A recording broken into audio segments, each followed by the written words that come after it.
인사 한번 나눌까요? 참 잘 오셨습니다 하고 인사하겠습니다.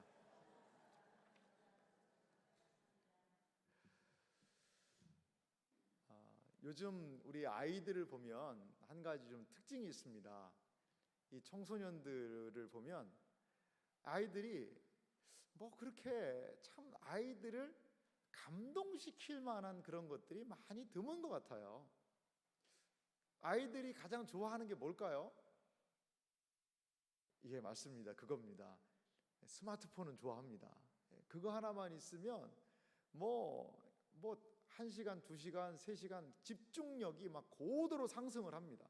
이 스마트폰 하나만 있으면 뭐 누가 와서 뭘 했는지 모를 정도로 정말 집중을 하죠. 그런데 이 스마트폰이 없으면요, 약간 금단 현상 같은 게 일어난다고 그래요. 자기 폰이 어디 갔냐 이거죠. 약간 막 신경질을 부리기도 하고 약간 좀 날카로워지기도 하고요. 제가 사역을 하면서 한번 좀 일이 있어서 서울에서 사역할 때 지금 대구에 내려와서 뭔가를 좀 그때 일을 본 적이 있습니다. 그런데 대구역에서 내려가지고 동대구역이었는데요. 딱 봤더니 뭐 아이들이 수학여행을 왔는지 한 중학생 또래 되는 아이들이 이렇게 다 앉아 있는 거예요. 그런데 제가 그 아이들을 보고 깜짝 놀랐습니다. 너무나 아이들이 조용한 거예요. 그럼 중학교 2학년 아이들 한 3, 40명, 4, 50명 있으면 어떨까요? 막 그 대합실이 그냥 떠나갈 정도로 시끄러울 것 같은데 너무 조용한 거예요. 그래서 쟤들이 왜 이렇게 조용한가라고 봤더니 다들 어떻게 하고 있냐면 이러고 있더라고요. 이렇게 이 폰을 들고 고개를 푹 받고, 폰이 없는 애들은 그 친구 거 보느라고 조용하고 그러고 있더라는 거죠. 참 보면서 참 씁쓸한 생각이 들기도 했습니다. 그런데 이렇게 하다 보니까 물론 뭐 스마트폰 영향만 있는 것은 아니겠지만 우리의 아이들이요, 저도 신방을 통해서 중고등부 자녀들을 둔 부모님을 만나 보니까 이 부모님들의 그 얘기가 뭐냐면 애가 뭐를 해야 될지를 모른다는 거예요. 조금 무엇인가를 열정을 가지고 하고 싶은 것도 없고 그냥 시키면 시키는 대로, 뭐 이쪽 경상도 말대로 뭐 시면 시는 대로 뭐 이렇게 얘기하시더라고요. 시키면 시키는 대로 그냥 하고 밥 먹어라 예, 학교 가라 예, 그리고는 스마트폰 하고 뭔가 열정이 없다는 거죠. 뭔가 자기가 좋아하고 마음을 기울이고 하는 그런 것도 없는 거예요. 없는 거예요. 참 그런 것들을 보면서 우리의 아이들이 열정이 상실되고 있다는 것, 이러한 것들이 많이 안타깝다라는 생각이 들더라고요. 물론 그 아이 뭔가는 할 겁니다. 어른이 되면 뭔가는 할 거예요. 그런데 그 아이가 자기가 좋아하는 것들을 발견하고 열정을 회복하기까지는 많은 시간이 필요할 수 있습니다. 시행착오가 필요할 수 있어요. 부모들이 해야 되는 역할이 무엇일까요? 저는 그 아이 안에 있는 열정들을 좀 일깨워주는 거죠. 회복시켜주는 거죠. 그래서 도전하게 하는 거죠. 삶에 대하여서 진취적으로 나아갈 수 있도록 계속 부추겨주는 것, 이것이 바로 부모 세대가 우리의 아이들에게, 자녀들에게 해야 할 일이 아닌가, 이러한 생각이 듭니다.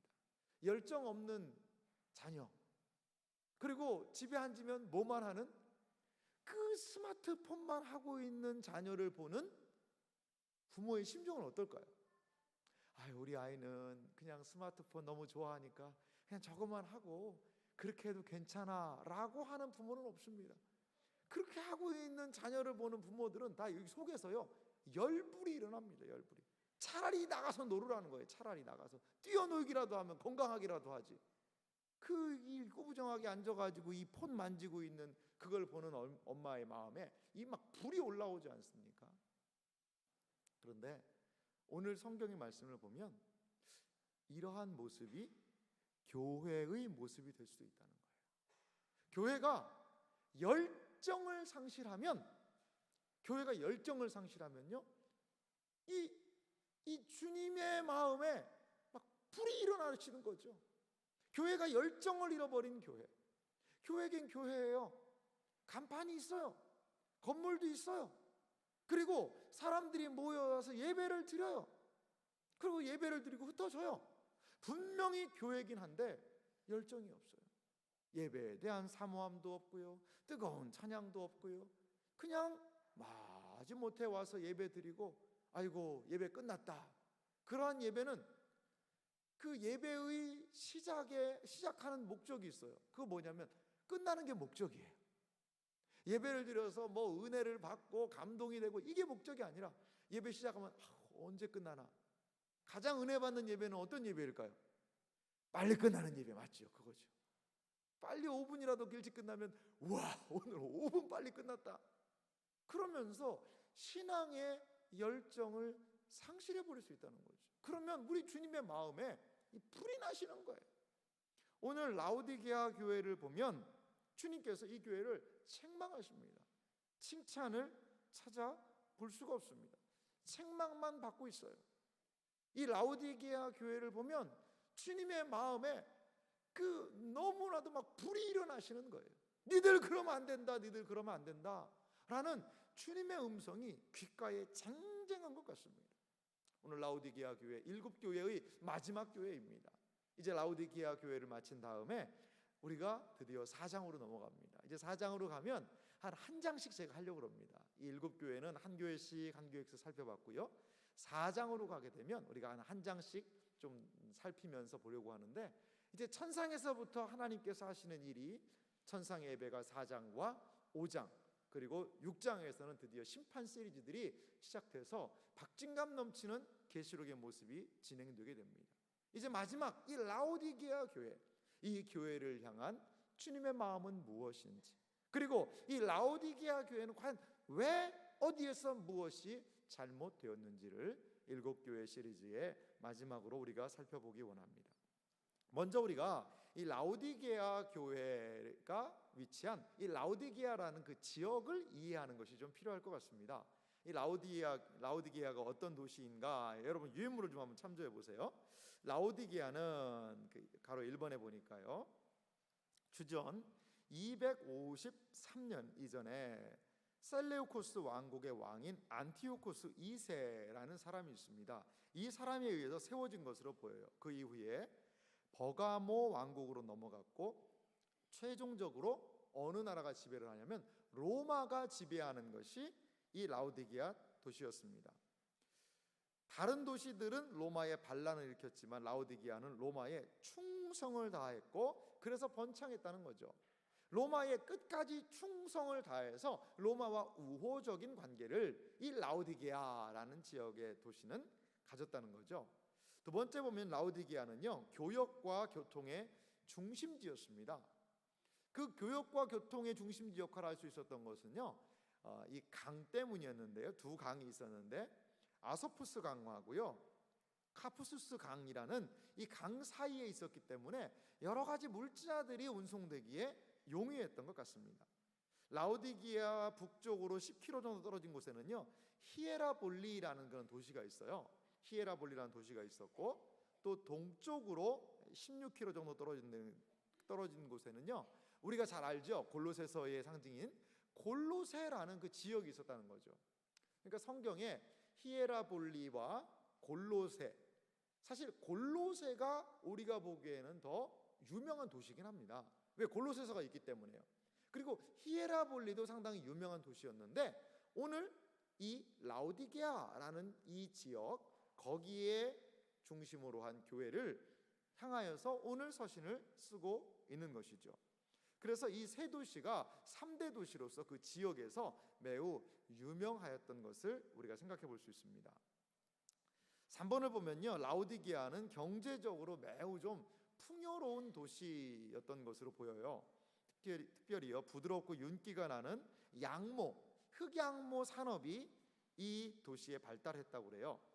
이 제품은 다른 도시들보다 우수했고 비싸게 팔렸기 때문에, 그러니까 이 도시 사람들은 매우 부유한 생활을 했었겠죠. 4번에도 보면 라오디게아 지역은요 유명한 의과 학교가 있었다고 합니다. 여러분 지금이야 의료시설이 그래도 어느 정도 많이 발달을 하지만 2000년 전을 생각해 보십시오. 그때 뭐 변변한 약이 있겠습니까? 변변한 병원이 있었겠습니까? 그런데 적어도 이 도시는요 의과 대학, 의수를 공부하는 사람들이 많았으니까 이 도시 자체가 얼마나 의료적인 혜택을 많이 받았겠습니까? 그런데 재밌는 건요, 이 학교의 치료의 신인 맨카루 신과 연결되어 있었고요, 특별히 이 지역은 눈 질환을 치료하는 브리기아 약을 개발했다는 거죠. 브리기아 약. 이 브리기아 약이라는 것을 개발해서 라우디게아는 더 유명하고 부유한 도시가 되었다는 거죠. 그러니까 이 안약이거든요. 오늘 성경에도 안약이 나오죠. 그러니까 이 사람들은 알았던 거예요. 예수님의 말씀이요, 그냥 허공에다 하는 이야기가 아니라 라우디게아 지역을 우리 주님도 다 파악하고 계신 것이죠. 다 알고 계시면서 이 라우디게아 사람들이 자신의 상태를 이해할 수 있도록 권면하는 거죠. 그 당시에 눈이 안 좋으면 눈에 안약을 발랐는데 이 라우디게아에서 만든 브리기아라는 이 약은 너무나도 유명하다는 것이죠. 유명하다는 거죠. 그래서 우리는 어릴 때 저는 안티프라민이 그 만병통치약인 줄 알았어요. 뭐만 조금 하면 다 안티프라민을 바르더라고요. 뭐 지금은 그거 어디 갔나 잘 안 보이더라고요. 근데 어릴 때는 그 연고, 이 뚜껑이 이렇게 잘 열리지도 않는 그 양철 뚜껑을 딱 열면 그 안티프라민, 그게 뭐 여기 뭐 어머니들이 피부가 갈라진데도 바르고요, 뭐 어디 멍들어서 타박상에도 바르고요, 뭐만 조금 안 좋다고 그러면 그냥 안티프라민 바르면 그 연고 하나면 다 나왔어요. 마찬가지로 이 라우디게아도 이 약 하나, 이 눈만 좀 안 좋거나 그러면 그 안약만 바르면 다 낫는다라고 할 정도로 그 전매 특허였다는 것이죠. 지금은 뭐 중국에 가서 필수품으로 사는 게 하나 있죠. 호랑이 약이라고 있더라고요. 저는 거기 호랑이가 들어가 있나 생각했는데 그건 아니더라고요. 그 상표가 호랑이더라고요. 그래서 좀 화한 그런 건데, 그러니까 그 약이 없던 시절에 그래도 그 약을 하나 의지할 수 있다는 것, 그거는 상당한 많은 사람들에게 도움을 줬고, 그리고 그것으로 인하여서 그 지역이 얼마나 부유했을 것인가, 그것을 우리는 생각해 볼 수가 있다는 것입니다. 근데요, 이 라우디게아에 문제점이 있습니다. 두 가지입니다. 첫 번째는요, 지진이 잘 일어나는 지역이었다고 그래요. 주후 60년 지진으로 도시가 완전히 파괴되었으나 로마의 지원 없이 부자 시민들이 도시를 재건할 정도로 이 라우디게아는 지진이 났지만 그 돈으로 재건을 하는 지진에 취약한 지역이었다는 거죠. 두 번째, 이게 라우디게아의 결정적인 문제인데요, 물 공급이 원활하지 못했다는 거죠. 이게 물이 거기에는 좀 좋지 않았던 것 같습니다. 이름을 보시면요, 남쪽으로 약 10km 떨어진 베니즐리아에서요, 베니즐리라는 곳에서 직경 90cm인 도수관을 통해 물을 공급받았다고 그래요. 여러분, 지금부터 2000년 전에 이 사람들이 그 도시에 물이 부족하니까 어떤 걸요? 도수관, 수도관을 한 10km를 연장해서 온 거예요. 이 사람들이 얼마나 대단한지 알 수 있지 않겠습니까? 이 데니즐리라는 곳에서 직경이 90cm면 얼마나 큽니까? 그런 수도관을 묻어가지고 물을 끌어다가 이 도시에서 썼다는 겁니다. 그런데요, 이 물은 날씨로 인해서 미지근해졌다는 거죠. 이 아무래도 석관이지 않겠습니까? 철로를 만들 수 없고 이 석관들을 통해서 연결을 한 것 같은데요, 그런데 햇빛이 비추니까 거기에 열이 올라가지고 물이 미지근해지는 거죠. 근데 상대적으로요, 라우디게아의 옆에 있던 근접 도시 골로세라는 지역은요, 뭐가 유명하냐면 찬물이 유명했습니다. 찬물, 시원한 물이 나오는 곳이죠.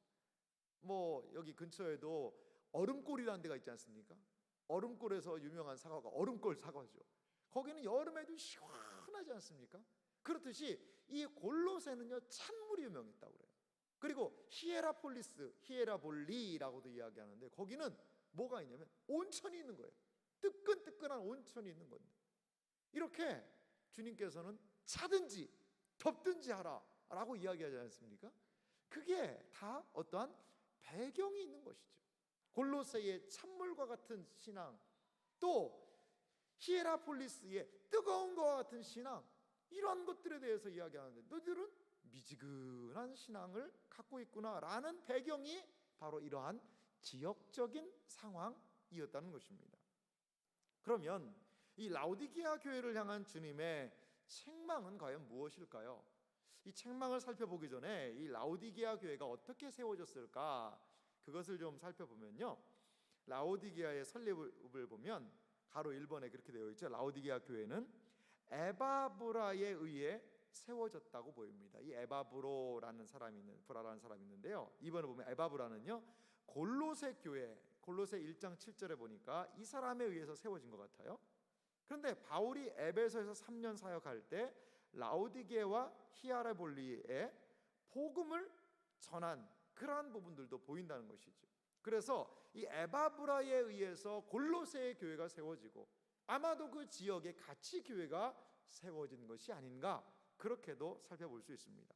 그런데 이 라오디게아 교회를 향한 주님의 가장 큰 책망은 무엇이냐면 그 16절 말씀에 그런 말씀이 있죠. 16절 말씀 우리 같이 한번 읽어볼까요? 16절 읽습니다.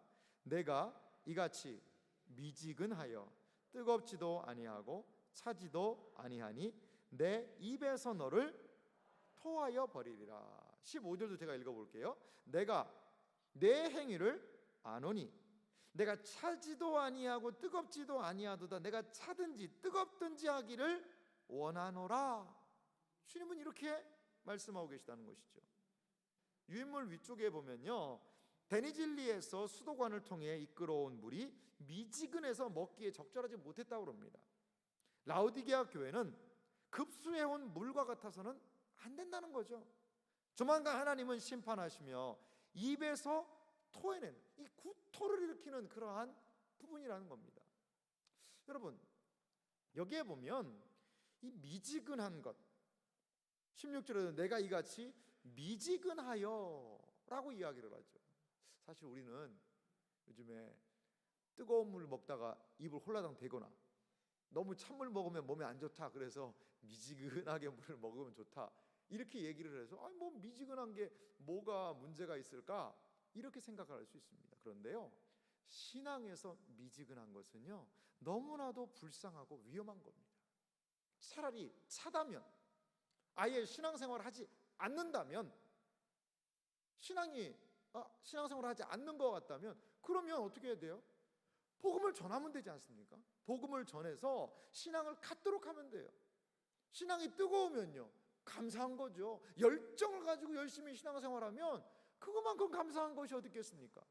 그런데 이 사람은 어때요? 차지는 않아요. 외형적으로 교회는 다녀요. 기도도 해야 하는 것 같아요. 뭔가 예배도 드린대요. 그런데 열정이 없는 거죠. 우리가 초반에 이야기했던 열정을 상실한 어린 자녀와도 같이 뭔가 하지를 않는 거죠. 그러니까 초신자 같으면 다시 앉아서 복음을 듣기라도 할 텐데 무슨 얘기를 하면 알아. 너 예수님 알아? 알아.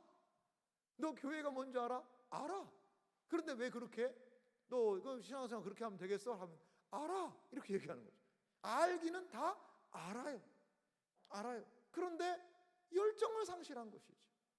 신앙적인 열정, 하나님의 말씀을 듣고 그 말씀에 대하여서 반응하고 그 말씀에 대하여서 아 그렇구나, 말씀을 받아들여서 내 것으로 받고 삶을 변화시키고 개혁시키고 하는 그러한 게 없는 거예요. 알아. 나도 알아. 이러한 상태가 어떤 상태일까요? 저는 이러한 상태를요 영적인 수면 상태에 있는 것 같아요. 수면 상태. 그냥 깊은 잠을 자고 있는 것이죠. 잠을 자면 움직일 수 없어요. 아무리 신자라 하더라도 잠들어 있게 되면 신자로서의 삶을 유지할 수 없다라는 것이죠. 그래서 중요한 게 있습니다. 하나님의 말씀을 듣는 것이 중요한 거예요. 하나님의 말씀을 들을 때에 그 말씀이 우리를 흔들어 놔요. 최근에 하나님의 말씀에 은혜를 받으신 적이 언제입니까? 이번 주일이세요? 할렐루야입니다. 정말 감사한 거예요. 하나님의 말씀에 은혜를 받고 도전을 받고 아 맞아, 내가 이렇게 살아야지 깨어있는 겁니다. 미지근하지 않은 거예요. 열정이 있는 거예요. 하나님의 말씀은요, 우리에게 늘 권면하세요. 하나님의 말씀을 읽고요, 하나님의 말씀을 듣고요, 제대로 된 하나님의 말씀을 듣고 그냥 가만히 앉아 있을 수가 없다라는 거죠. 앉아 있을 수가 없다라는 거예요. 사실 저도 목사입니다만 온전하겠어요? 연약함이 있지요. 근데 저도 청년 시절에 한 교회 안에서 신앙생활하는 지체가 있는데 청년 때니까 그랬을 것 같습니다. 참 제 마음을 불편하게 하는 형제가 있더라고요. 그래도 제가 인간관계를 막 모나게 하거나 그러지 않았다고 저는 생각을 합니다. 다른 사람은 이걸 다른 사람이 얘기를 해줘야 되는데요. 근데 그 형제는 되게 좀 까칠까칠한 느낌이 좀 들더라고요. 그러다 보니까 마음 가운데서 조금은 그 형제에 대한 불편한 생각이 들더라고요. 불편한 생각이. 근데 그러려니라고 생각을 하고 있었는데, 근데 제가 한 말씀을 듣고 설교 말씀을 수련회 때 가서 형제 사랑에 관한 말씀을 들었는데 그게 상당히 마음에 거슬리고 찔리더라고요. 수련회 내내 그 형제를 놓고 좀 기도했습니다. 그 형제를 마음에서 참 용납하고 받아들이는 게 참 많이 쉽지 않은 부분이 있는 것 같다라고 겸손하게 이야기를 하고 참 기도했거든요. 기도하고 했는데 이제 그 형제 그러면서 정말 제가 그때 많은 부분에서 그 수련회 전체를 그 말씀 가지고 씨름했던 것 같습니다. 그래 참 놀라운 건요, 그 형제가 예전처럼 밉게 안 보이더라고요. 그래서 제가 사역하느라고 이제 그 교회를 떠났는데, 사역하러 떠나기 전에 참 그 형제와 참 잘 지내고 그렇게 온 적이 있거든요. 하나님의 말씀은요, 우리를 이렇게 자극을 시키거든요. 자극을 하고 그냥 자극된 건 그냥 스르르 또 꺼지는 신앙생활을 하게 하진 않습니다. 말씀이 우리를 자극하면요, 분명히 행동하고 있어요. 행동. 그래서 우리는요, 하나님의 말씀을 들은 신자라면 반드시 삶에서 그것이 드러나게 되어 있다는 것이죠. 기도가 부족한 사람이 기도에 대한 권면을 받으면 기도의 자리로 나아가게 되는 거고, 사랑이 부족한 사람이 사랑의 권면을 받으면 더 사랑하기 위하여서 몸부림침으로 나아가는 것들이고, 이렇게 우리의 신앙의 삶은 하나님의 진리의 말씀이 우리를 일깨우실 때에 그것에 반응하는 것이 온전한 모습이고, 그것이 바른 신앙생활의 모습이라는 것이죠. 그런데 영적인 수면 상태, 깊이 잠들어 있는 것이죠. 깊이 잠들어 있으면 반응이 안 되는 거예요. 반응이 안 되는 것이죠. 그래서 은혜 받는 것이 중요합니다. 은혜를 받고 있다면, 은혜가 공급되고 있다면 그래도 그 영적인 수면을 깨트릴 수 있다는 것이죠. 이 라오디게아 교회 지금 미지근한 생활을 하고 있어요. 열정을 상실해 버렸어요. 아예 신앙이 없는 것도 아니에요. 하지만 열정을 상실해 버린 그들의 신앙은 사실은 있는 것도 아닙니다. 있는 것도 아닙니다. 이러한 모습을 보였어요. 여러분, 주님께서 이 교회를 뭐라고 얘기하죠? 입에서 토해버리겠다라고 얘기하거든요. 그러니까 이 교회는 어디에 있었습니까? 어디에 있어요? 주님의 입 안에 있는 거예요.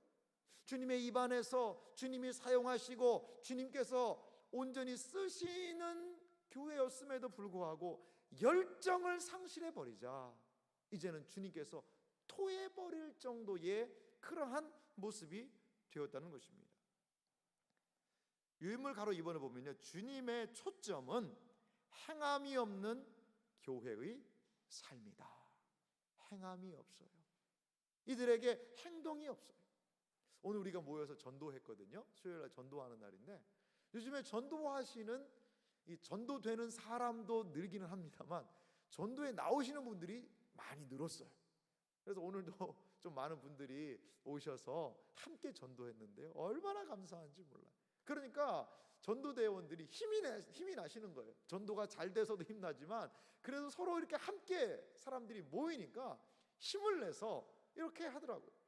우리 전도대원 숫자를 공개하기는 그렇습니다만 2자리 숫자입니다. 2자리 숫자. 한 자리 숫자가 아니라요, 전도하시는 2자리 숫자입니다. 2자리 숫자라는 것은 10부터 99까지가 2자리 숫자입니다. 참석한 인원은 여러분들의 상상에 맡기도록 하겠습니다. 교역자 포함입니다. 교역자 포함. 그래서 이렇게 우리 안에 하나님의 말씀에 반응하는 것, 그리고 하나님이 보시기에 행동하는 그것이 너무나도 중요하다는 것입니다. 저는 3주간 우리 저녁 기도회 지금 계속 하고 있지 않습니까? 내일이 저녁 기도회 거의 마지막 날입니다. 마지막 날인데요, 이 3주간 저녁 기도회를 쭉 하면서 참 예수님 생각이 저도 많이 났습니다. 예수님도 이렇게, 예수님이 돌아가셨다가 부활하셨잖아요. 거의 이 저녁 기도에 나오시는 분들이 많이 힘드셔서 예수님 근처에 죽음 직전까지 가시는 그런 것까지는 아니지만 그 정도로 많이 힘듦이 있으시죠. 그런데 그러한 피곤함을 무릅쓰고 와서 기도하면 또 하나님이 새 힘을 주시는 거예요. 새 힘을. 그러니까 다시 거기서 부활을 경험하고 돌아가시는 거죠.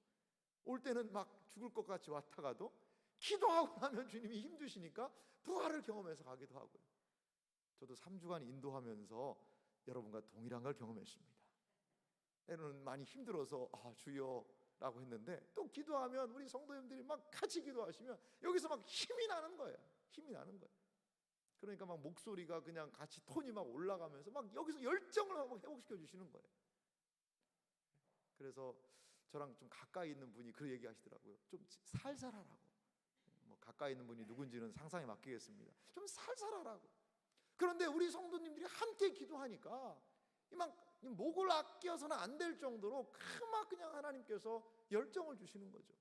여러분, 우리의 열정이 어디서 회복될까요? 뒤에서도 보겠습니다만 하나님이 우리에게 부탁하신 것, 그 행함, 그 행동, 기도의 자리, 예배의 자리, 찬양의 자리, 거기를 제대로 하게 되면 거기에서 주님이 주시는 열정들이 회복될 줄 믿습니다.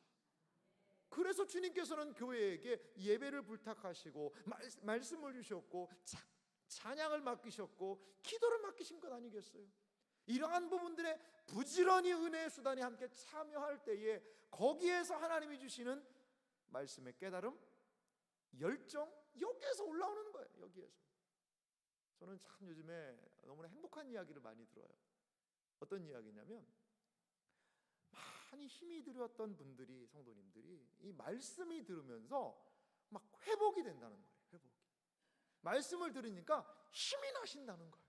힘이 나셔서 저녁에도 나와서 기도하시고 막 새벽에도 나와서 기도하시고, 이 말씀이 이 속에서 역동하는 힘을 공급하는 것이죠. 하나님 말씀대로 된 줄 믿습니다. 주를 앙모하는 자에게 새 힘을 주신다고 했지 않습니까? 독수리가 날개치며 올라가는 새 힘, 이것이 주님이 주는 열정이라는 것입니다. 그런데 안타깝게도요, 이 라오디게아 교회는 그 열정을 상실해버린 거죠. 미지근하게 되었습니다. 이런 표현이 참 설교 단상에서 그렇지만, 라오디게아 교회가 이름이 한국 사람들은 어떤 교회인지를 확실히 이해할 수 있을 거예요. 라오디 게아 교회죠. 게아 교회. 이쪽은 이해를 하시고 이쪽은 이해 못하시는 것 같은데, 개운다라는 말 하지 않습니까? 개운다. 라오디게아 교회, 주님께서 토하고 싶은 교회. 이런 교회가 돼버린 것이죠. 주님께서 토하고 싶은, 개원하고 싶은 교회가 아니라 주님이 입에 넣으셔서 사용하시고 역사하는 교회, 그 교회가 우리 교회 되기를 간절히 소망합니다. 이들에게 보니까요, 3번을 보면, 방가로 3번을 보면요, 가난한 것과 눈먼 것, 벌거벗은 것을 알라라고 이야기하고 계세요. 17절 말씀 같이 한번 한 목소리로 읽어보겠습니다. 같이 읽습니다. 내가 말하기를 나는 부자라, 부요하여 부족한 것이 없다 하나 내 곤고한 것과 가련한 것과 가난한 것과 눈먼 것과 벌거벗은 것을 알지 못하는도다. 여러분, 이 교회는 무엇을 얘기했어요? 나는 부요하다는 것이죠.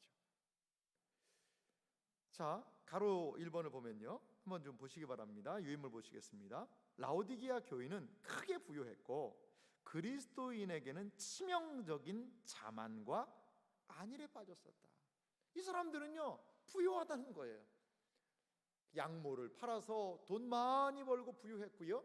그리고 또 이 사람들은 부유해요. 안약을 사서 팔아서 부유했고요. 여러 가지 경제적인 풍성한 부유함을 누렸습니다. 그러니까 열심히 기도할 필요가 없는 거예요. 열심히 무엇인가를 간구하고 열심히 할 이유가 없다는 거죠. 그냥 가서 내가 예수를 믿기는 했으니까 가서 예배 드리면 되지. 세상 말로 예배 한번 보러 가서 예배 봐주고 오면 되지, 이렇게 생각을 하는 것이죠. 가로 2번을 보면요, 부 자체는 문제가 아니라는 것이죠. 부가 불러일으킨 독선적인 자기 만족이 문제라는 거예요. 자기 만족. 에이구, 이 정도면 됐지, 이렇게 하면 됐지, 뭐 내가 뭘 더 바라나, 이렇게 할 필요가 있나, 뭘 그렇게 뭐 한다고 그렇게 하나. 왜냐하면 난 부족한 게 없으니까, 부요하여서 부족한 게 없으니까, 나는 부자니까 괜찮지 않나 라고 자신에 대하여서 자기 만족을 하고 있다는 것이죠. 주님께서 우리에게 복이 있다라고 이야기한 팔복에서 무엇을, 어떤 복을 얘기하시죠? 심령이 가난한 자는 복이 있나니. 이 가난하다라는 것이요, 원어를 보면 파산입니다. 파산. 완전히 파산한 거예요. 아무것도 없는 거예요. 그러한 상태의 심령이죠. 마음에 이 기름이 껴가지고요, 그냥 뭐 괜찮지만 난 부자야, 그것이 아니라 마음에 가난함이 있는 것이죠. 가난함이 있는 거예요. 여러분, 만약에 3일 굶은 사람을 만났다고 해보세요. 3일 굶은 사람에게 이 식은 밥 한 공기가 있었는데, 아이고 이 식은 밥인데, 그러면 그 3일 굶은 사람이, 그래도 내가 3일은 굶었지만 좀 따뜻한 밥을 줘야지, 무슨 식은 찬밥을 주냐고. 지금 찬밥 더운 밥 가리게 생겼어요 지금. 그거 아니지 않습니까? 3일 굶었는데요, 그거라도 막 허겁지겁 먹으면서 허기를 달래지 않습니까? 그것이 영적인 가난함이에요. 하나님 말씀을 들을 때도 이 배에, 이 마음에 기름이 딱 끼면요, 저 말씀은 어디서 많이 듣던 것 같은데, 저거 아마 7년 3개월 전에 목사님이 했던 얘기를 또 하는 것 같은데, 저거는 야, 참 말씀은 좋네. 아유, 오늘 우리 남편이 안 왔네. 남편이, 저건 남편이 꼭 들어야 되는 건데, 아이고 남편이 좀 들어서 나한테 좀 잘했어야 되는데, 그 말씀에 대한 받아들이는 게 없는 거죠. 말씀을 아멘하고 받아들여야 되는데 그게 없는 거죠. 왜? 부유하니까요. 부유하니까요. 어릴 때 저희 집에 제비가요, 집을 틀었어요. 참, 저 초등학교 때 그 너무 재밌더라고요. 그러니까 이 제비가, 엄마 제비가 그냥 부지런히 막 왔다 갔다 하지 않습니까? 부지런히 막 해서 뭐 보니까 막 잠자리 같은 것도 잡아오고요, 뭐 곤충을 잡아와요. 그러면 그 제비 새끼들이 노란 주둥이를 벌리고요, 엄마가 날라오는 소리만 들리면 입을 그냥 쫙쫙 벌립니다. 막 쫙쫙 벌려요. 그러면 저 궁금하더라고요. 저게 어떤 새 입에다가 넣어줄라나. 누가 그러더라고요. 제일 크게 입 벌리는 거에다 넣어준다, 이런 얘기 하던데, 봤더니 엄마도 순서가 있더라고요. 학자들이 그걸 뵀는데 순서가 있대요. 나름 순서대로 이게 넣어주는 거예요. 그런데 보세요, 입을 쫙쫙 벌리면서 어미가 갖다 주는 것을 먹으니까 조금 지나고 났더니 거기에서 좀 커가지고 이 털도 좀 제대로 제비같이 나고, 그래가지고 날아가는 제비가 되더라는 거죠. 마찬가지입니다. 성도의 가장 큰 복이 뭔지 아세요? 마음의 가난함입니다. 왜요? 팔복을 통해서 우리 주님, 심령이 가난한 자는 복이 있나니 천국이 저희 것임이요. 심령이 가난하기 때문에 주님 말씀을 주세요. 주님 당신의 진리를 나에게 넣어주세요 라고 진리를 향한 목마름이 있는 것이죠. 목마른 나의 영혼 주를 부르니, 주님 내 이 목마른 영혼을 채워주옵소서, 채워주옵소서. 이렇게 말씀에 대한 사모함이 있는 것이죠. 여러분, 우리 가운데 이러한 말씀에 대한 열정, 말씀에 대한 사모함이 있기를 간절히 소망합니다. 그래서 찬송가의 가사처럼 평생에 듣던 말씀 또 들려주시오, 또 들려주세요. 아이고 목사님이 저거 8년 3개월 5일 전에 했던 그 말씀인데 오늘 그 말씀 다시 해주시네. 나한테 필요하니까 다시 주시나 보구나. 아멘. 얼마나 이러한 마음이 참 복된 마음입니까? 그래서 그 말씀을 마음에 새기고 가난한 마음을 가지고 받아들일 때에 그 말씀이 우리의 속에서 역사하게 되는 줄 믿습니다. 스스로 부유하다라고 생각하면 교만하여지고 스스로 자기 만족 속에서 말씀에 대하여서 무감각해지고 말씀을 무감각하게 받아들이게 되면 신앙적인 열정을 상실할 수밖에 없다는 것입니다. 가로 3번을 보면요, 라오디게아 교회의 실체를 세 가지로 요약할 수 있습니다. 첫 번째는 가난하여서 불로 연단한 금을 사야 했다는 거죠. 그리고 둘째는 눈먼 것은 안약을 사서 보아야겠고요, 펄거벗은 것은 흰옷을 사서 입어야 됐다. 적어도 이 사람들은요, 스스로 부자라고 했지만 가난했다고 얘기해요, 주님은. 그리고 눈이 멀었다는 거예요. 그리고 벌거벗었다는 것입니다. 이들은 스스로 부자다라고 이야기했습니다. 세상적인 부유함이 있었을지 몰라도 주님에 대한 말씀은 연약하였고 믿음은 연약하여서 주님께서 불로 연단한 니들이 금을 사야 되겠구나라고 이야기할 정도로 이들은 가난한 존재였다는 것입니다. 영적인 가난함이 있었다는 것이죠. 이들은 영적인 풍요로움을 누리지 못한 것이죠. 가난한 심령을 가지고 말씀을 받은 자가 누리는 영적인 풍요로움이 없는 거죠. 그리고 이들은 눈이 멀었습니다. 그러니까 하나님을 제대로 보지 못하는 것입니다. 하나님의 진리를 보지 못하는 거죠. 그렇기 때문에 이 지역에서 유명한 그 브리기아 약 같은 안약을 사서 눈을 치료해야 될 정도로 이들이 옷감이 양모가 유명한 곳이라고 얘기했죠. 그런데 이들은 영적으로 볼 때 헐벗었다는 것이죠. 이렇게 그들의 외적인 삶과는 반대적인 모습의 신앙의 영적인 상태, 그것에 대해서 주님은 지적하고 계시는 것입니다. 하나님의 말씀이 우리 가운데 드러내야 되는 것은 무엇일까요? 그것은 그냥 나 잘하고 있구나, 나 정도만 하면 잘하지, 그게 아니라 하나님의 말씀이 우리의 심령 폐부를 찔러서 우리의 연약함이 있다면 회개하고 부족함이 있다면 그분께 가지고 나아가는 그러한 영적인 부분에서의 갈급함, 간절함, 그래서 하나님께서 우리에게 부어주시는 신앙 안에서의 풍요로움을 경험해야 된다는 것이죠.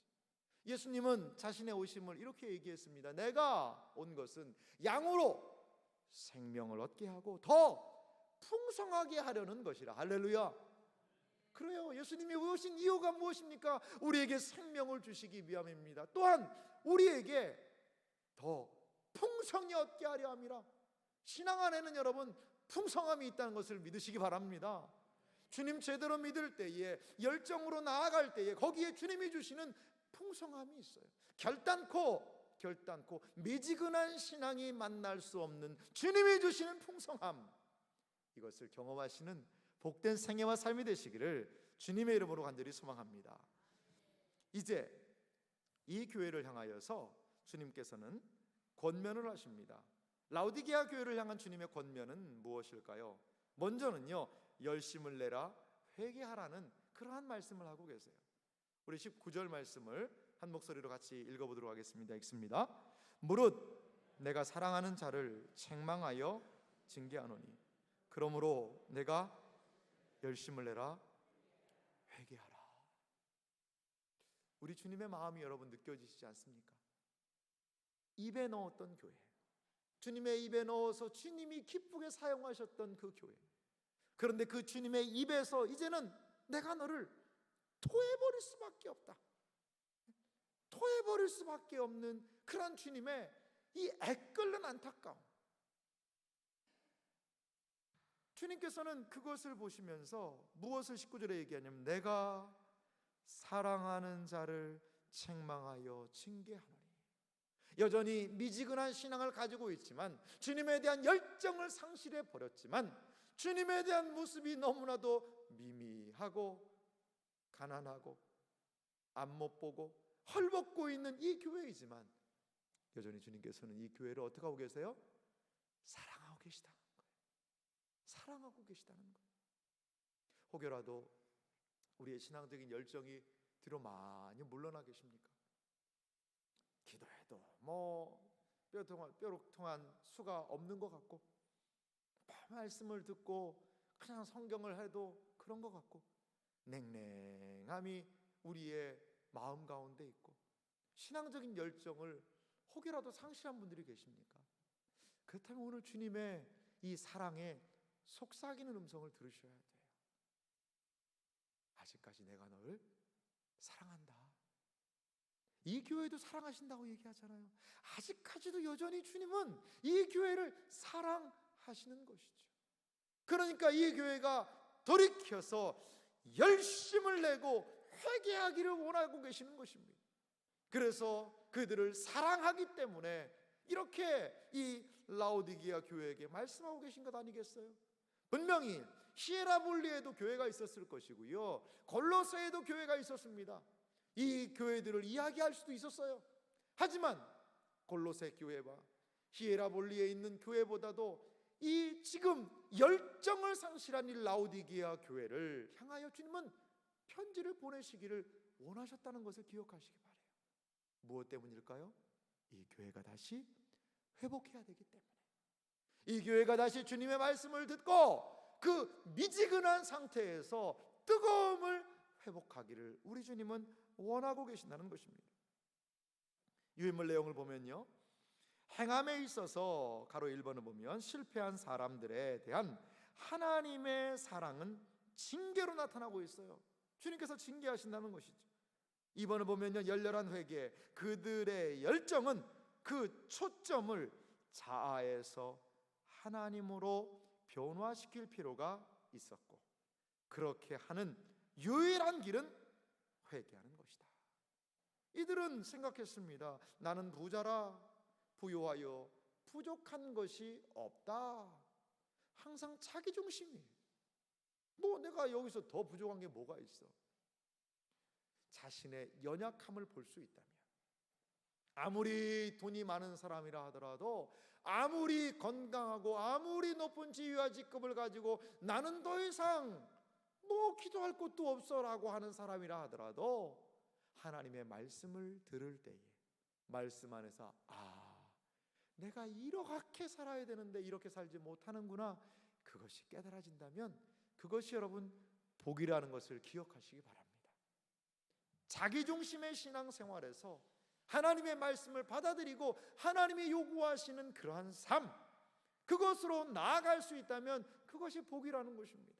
자기중심의 삶을 포기하고 하나님 중심으로, 예수님이라면, 하나님이라면 나의 모습을 어떻게 보실 것인가를 주님을 중심으로 살아갈 수 있다면 그것이 복이요, 그리고 그것을 삶을 이렇게 나 중심에서 하나님 중심으로 돌이킬 수 있는 유일한 비결이 회개라는 것입니다. 회개는 하나님의 말씀을 듣는 것에서부터 시작합니다. 양심의 하나님께서 말씀을 일깨우시는 것에서부터 시작되고 있다는 것을 여러분 기억하시기 바랍니다. 또한요, 이 라오디게아를 향한 주님의 권면은 그는 나와 더불어 먹으리라 라고 이야기하고 있습니다. 우리 20절 말씀도 같이 한번 읽어보도록 하겠습니다. 같이 읽습니다.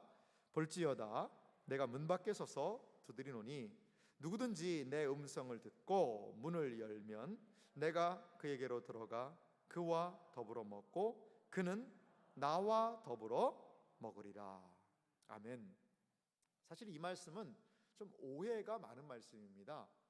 복음을 전해놓고 이제 예수님께서 당신의 문을 두드리십니다.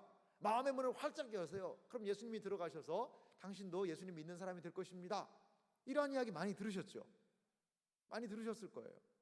근데 이 말은요, 그러한 거하고는 조금 거리가 있는 것 같습니다. 물론 뭐 그러한 의미로 사용됐다고 해서 성경을 완전히 잘못 사용했다라고 할 수는 없습니다만, 그런 결단을 촉구할 때도 이 말씀이 어느 정도 부분적으로는 사용될 수도 있겠습니다만, 여러분 이 말씀은요, 이 말씀은 어디에 지금 쓰여졌죠? 불신자들에게 준 말씀이 아니거든요. 누구에게 줬습니까? 라오디게아 교회에게 준 말씀이에요. 그러면 교회가 다시 한번 뭐 예수를 안 믿어서 예수 믿으라는 얘기입니까? 그거 아닙니다. 유인물 한번 보시면요, 주님의 음성을 듣고 문을 여는 것은요, 인격적인 반응의 중요성을 강조한다는 거죠. 가로 2번들 보면요, 그리스도에게 문을 열고 그리스도를 삶 속으로 초대하라고 촉구한다. 그때의 주님과의 교제가 가능하다. 이것은 불신자가 그러는 것이 아니라 지금 라오디게아 교회는요, 열정도 상실했지만 주님의 사업에 대해서 관심이 없는 거예요. 주님과 교제하는 일 관심 없습니다. 왜 관심이 없습니까?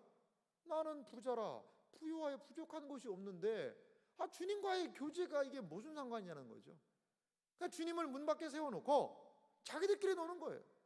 그냥 내 중심적으로 사는 거예요. 그런데 그러한 삶을 포기하고 니들이 문을 열고 주님을 니들의 삶 중심으로 모셔드리라는 거죠. 그래서 주님과 무엇을? 영적인 교제를 나누라는 것입니다. 주님과 함께 먹고 주님과 함께 마시고 영적인 교제와 교통함, 이것의 중요성을 지금 여기서 이야기하고 있는 것입니다. 하나님이 말씀하시고 주님, 이게 주님의 뜻이군요. 그래요, 저도 그럼 전도할래요. 반응하고 그 반응을 통하여서 하나님의 뜻을 알게 되고 그러면서 기도하게 되고 하나님의 은혜를 경험하게 되고 이러한 주님과의 교제가 일어나게 되는 것이죠. 그런데 미지근한 신앙은 주님과 교제가 없는 거예요. 그냥 예배 봐드리고 그냥 오면 되는 거고, 나 예배 봤어, 예배 보고 왔어, 그럼 되지 뭐. 나는 내 삶에 바쁘고, 그리고 이제 일주일 됐네, 교회 갈 날이 됐네, 예배 그냥 갔다가 오고. 주님과 교제가 안 되는 것이죠. 교제가. 우리 주님 안타까워하면서 말씀하고 계십니다. 내가 문 밖에 서서 두드리노니 누구든지 내 음성을 좀 들으면, 라오디게아 교회야, 내 음성을 좀 들어라. 그리고 니들만 놀지 말고 나와 같이 교제하자. 이것이 주님의 말씀이라는 것입니다. 너무나도 많은 교회가요, 자기들끼리만 좋은 교회가 되고 있지는 않나 참 우려스럽습니다. 주님을 문 밖에 세워두어요. 그리고 자기들끼리 좋은 거예요. 자기들끼리 침묵하고 자기들끼리 좋고, 주님이 기뻐하고 즐거워하시는 그것과는 상관없이 주님 없어도 교회가 되는 그러한 상황이 되어버린다는 것이죠. 제가 한 책 표지를 봤는데 그 책 표지가 너무나도 충격적이고 인상적이었습니다. 그 책 제목은 뭐냐면 그리스도 없는 기독교예요. 여러분, 그리스도 없는 기독교예요. 최후의 만찬, 미켈란젤로가 그린 그 그림 있지 않습니까? 최후의 만찬 그림. 근데 거기에서 예수님이 하얗게 처리가 됐어요. 예수님이 없어도요, 교회 잘 굴러간다는 거죠. 예수님이 없이도 우리 화목하면서 잘 있을 수 있다는 거예요. 라오디게아 교회와 같은 교회가 많을 수 있습니다. 많을 수 있어요. 어떤 교회, 그 교회를 너무 폄하하는 건 아니지만 그 교회는 너무나도 우정 충만하다는 거죠. 그 교회는 그냥 적절한 사람들이 적당하게 모여서 예배 한번 하고, 그냥 유명한 목사님이 한번 와서 설교하고, 그리고 모여서 사랑방 교제 이런 것도 없고 그냥 흩어지는 거예요. 왜? 내 일상이 바쁜데 그런 거는 신경 쓰지 말고 그냥 한번 예배 봐주면 되지 않냐, 좋은 말씀 듣고 흩어지면 되지 않냐. 교회 생활이, 주님이 참다하게 원하시는 교회 생활이 무엇일까요? 성도가 서로 부대끼고 그 안에서 여러분 사랑방 모임하는 게 쉽습니까? 어렵습니까? 얼마나 저도요, 그 사랑방 예전에 구역이죠. 제가 청년 시절에 청년부에 구역이 있어서 제가 구역장이었습니다. 구역장. 청년 구역장이었는데요. 남자들만 12명 모아놨는데요. 정말 제가 그분들을 섬기느라고, 이게 동영상으로 찍어가지고 제가 얘기를 다 하기는 좀 그렇습니다만 너무 힘들었어요. 어느 날은요, 그 사람들, 제가 구역장이니까 구역원들 놓고 이름 불러가면서 기도해야 되지 않습니까? 하나님 누구는 하면서 형식적으로라도 이름 부르는데 어느 날 막 눈물이 팍 쏟아지더라고요. 그러니까 그냥 형식적으로 저는 기도했는데 너무 그 지체가 불쌍한 거예요. 저 하나님이 마음을 주시는 것 같더라고요. 그래서 정말 한번 울면서 그들을 위해서 기도한 것 같아요. 말을 다 할 수 없습니다만 안 나오고 뺀질거리고 막 신앙생활 막 그러고, 제가 대학생 때 신방을 좀 많이 다녔습니다. 신방. 그 12명 그분들 안 나오면 이제 하려고 신방도 다니기도 하고. 그래요. 그러니까 이게 교회 생활을 그렇게 부대끼면서 하는 게 너무 힘들다는 거죠. 인간관계 속에 얽히면 얼마나 힘듭니까? 그런데요, 그러면서 알게 되는 게 있어요. 주님의 마음을 알게 되더라고요. 그걸 가지고 기도하니까 나의 연약함을 알게 되더라고요. 아니, 나는 밥만 사주면 인간관계 잘 되던데 그게 안 될 때가 있다니까요. 아무리 밥을 사줘도 마음이 안 열리는 사람이 있더라는 거죠. 그럴 때 어떻게 돼요? 내 할 수 있는 능력을 내려놓고 주님을 의지하면서 기도하면서 이 공동체 그 지체의 마음을 주님 만져주세요라고 기도하는 거죠. 그게 주님 원하시는 공동체 아닐까요? 주님 도와주세요. 저 잘 안 돼요. 주님 여기도 도와주세요. 주님 도와주세요라고 기도하면서 어떻게든지 하나님이 하신 말씀을 지켜나가려는 그 공동체 가운데서 하나님은 은혜를 베풀 줄 믿습니다. 그것이 무엇이냐? 주님을 문을 열고 주님을 모셔드리는 거예요. 주님, 이것도 좀 도와주세요. 주님, 이것도 좀 도와주세요. 주님, 우리가 이거 계획했는데 이거 될 수 있을까요? 이렇게 스스로 독립하여서 주님 없이도 살 수 있어요라고 문 닫아주는 공동체가 아니라 주님을 모셔드리고 주님을 인정하고 주님을 고백하며 나아가는 그 공동체, 이것이 바로 주님과 교제하는 공동체라는 것을 여러분 기억하시기 바랍니다. 사랑하는 성도 여러분, 주님 없이도 잘 살 수 있으세요? 그러시면 안 됩니다. 주님 없이는 못 살아요. 아이고, 어떻게 주님 없이 살 수 있대요? 주님 없으면 한순간도 살 수 없어요. 저는 주님과 오늘도 교제하기 원합니다. 내 삶에 찾아오셔서 주님 나를 도와주시옵소서. 이것이 만문을 활짝 열어놓고 주님과 교제하는 성도의 특징이라는 것을 믿으시기 바랍니다. 우리 새한교회가 어떤 교회가 되어야 될까요? 우리 교회의 문을 활짝 열어놓고 주님 여기도 와서 도와주세요. 저기도 와서 도와주세요. 이것도 도와주세요.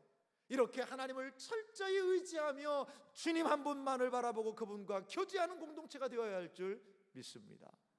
제가 신앙생활했던, 제가 이제 섬겼던 그 교회 정필도 목사님이 기도할 때 그런 기도를 하셨대요. 그래요. 뭐냐면 주님이 신방해 주세요 그랬다는 거예요. 목사님은 기도만 하고 주님이 좀 신방해 달라는 거예요. 참 대범한 기도지 않습니까? 신방은 목사가 해야 되는데 본인은 기도하면서 주님이 신방해 주세요, 주님 거기 찾아가 주세요, 이렇게 기도했다는 거예요. 얼마나 하나님과의, 주님과의 친밀한 교제와 주님에 대한 의뢰가 많으면 주님 신방해 주세요. 저도 좀 그렇게 좀 많이 기도해야 될 것 같아요. 예. 주님 신방해 주세요. 그만큼 주님을 의지하는 모습 아니겠습니까? 이들에게 대하여 3번을 보면요, 내 보좌에 함께 하리라. 우리 주님 이렇게 말씀하세요. 21절 말씀 다 같이 한번 읽어보도록 하겠습니다. 이기는 그에게는 내가 내 보좌에 함께 앉게 하여 주기를, 내가 이기고 아버지 보좌에 함께 앉은 것과 같이 하리라. 아멘. 승리하신 주님은요, 하나님 보좌 우편에 앉아 계세요.